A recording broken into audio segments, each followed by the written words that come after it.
L'inconvénient quand on est myope comme une taupe comme moi, c'est qu'en fait, il faut toutes les 5 minutes être certain que ses lunettes soient bien nettoyées, qu'on n'ait pas les cheveux dans les yeux, et puis qu'on remette...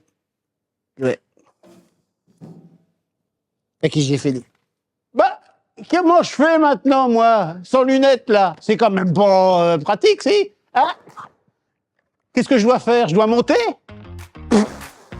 Sans lunettes, je vois rien, sans lunettes, mais je vois rien, je vois pas à 2 mètres. Comment je vais faire, moi, pour... Alors là, c'est sûr que...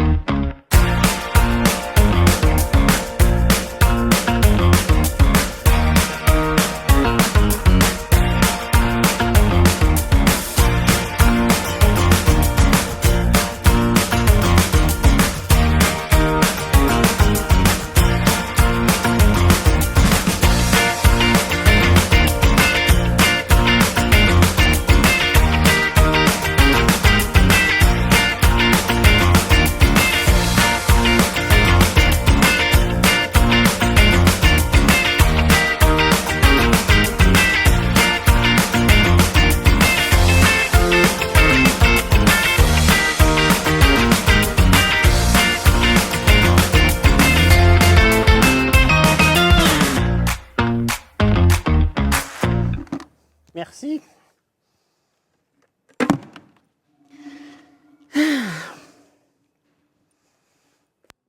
Ah bah, si vous n'êtes pas dans le bon champ de vision, qu'est-ce que vous allez rien voir du tout, hein? Bon, bah oui, bah je me mets là.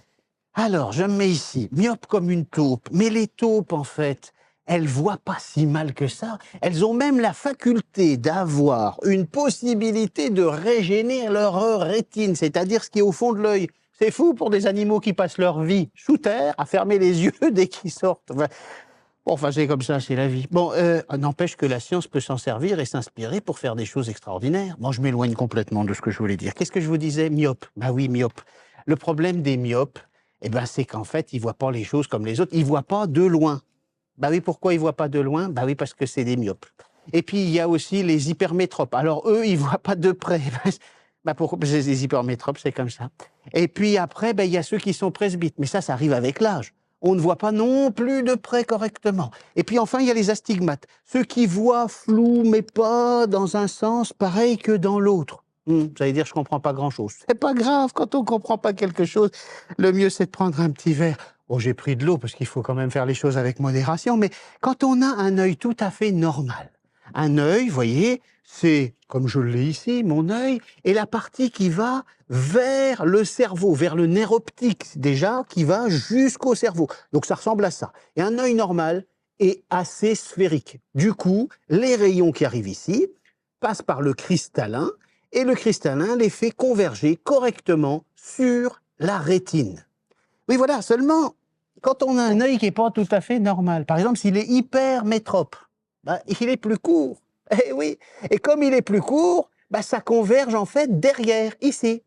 Donc ce qu'il va falloir faire, c'est faire converger avant et raccourcir ce chemin. C'est pour ça qu'on ne va pas mettre la même lentille pour ce genre de personnes que pour les myopes, puisque les myopes, qu'est-ce qu'ils ont, eux? Ils ont un œil qui ressemble plutôt à ça. Donc par rapport à l'œil normal, vous voyez que cette fois-ci, on est beaucoup plus long. Si on est beaucoup plus long, ben, ça veut dire que ça converge avant. Et si ça converge avant, il faut raccourcir le chemin pour que ça puisse converger exactement à l'endroit où on veut. Et puis enfin, vous allez me dire, mais il y a aussi les astigmates. Oh, les astigmates, alors, souvent, là, j'ai pris un myope astigmate, hein, ça va de pair. Myope parce qu'il est un peu long comme ça, mais j'aurais pu le prendre à peu près normal. Mais ce qui est important pour les astigmates, c'est voir ça. C'est-à-dire, ce n'est pas tout à fait rond pareil de ce côté par rapport à là. Ça veut dire qu'il va falloir faire un peu comme avec les myopes, mais dans un sens, mais pas dans l'autre. Vous allez dire, je ne comprends pas tout à fait encore tout. C'est normal, parce que c'est compliqué, cette histoire. On pourrait le voir de la façon suivante. On pourrait prendre, en fait, un schéma de l'œil. Regardez ici, je vais allumer, vous allez comprendre. Je vais prendre des rayons lumineux et regarder ce qui se passe lorsqu'ils se déplacent. Ils se déplacent de manière parfaitement rectiligne, sauf lorsqu'ils rencontrent une lentille. Une lentille comme les loupes qui sont ici. Prenons tout d'abord la lentille convergente, c'est-à-dire celle qui est bombée d'un côté. Si elle est bombée d'un côté, eh bien les rayons, en passant par cette lentille, vont finir par converger comme ceci. Et comme cela.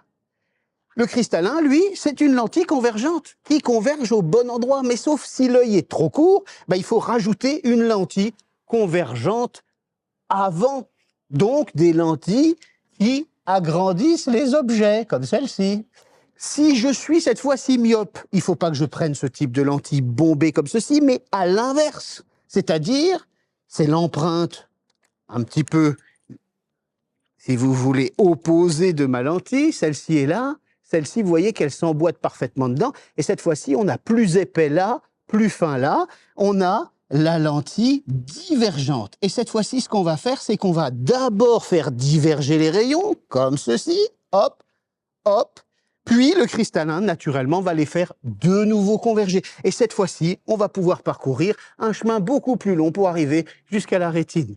Maintenant, si vous avez des gens qui sont hypermétropes, eh bien la lentille, elle est épaisse ici et là de la même façon, mais là, elle est un peu plus fine. Et un peu plus fine. Et là, bien sûr, encore plus fine. C'est-à-dire que ce que vous avez ici n'est pas le même dans un sens et dans l'autre, comme vous pouvez voir ici. Dernière chose, les gens qui sont presbytes, on l'a dit avec l'âge, de nouveau, il faut remettre des lentilles comme ça. Mais vous dites, mais comment ça se fait? J'étais pas hypermétrope, je le deviens. Non!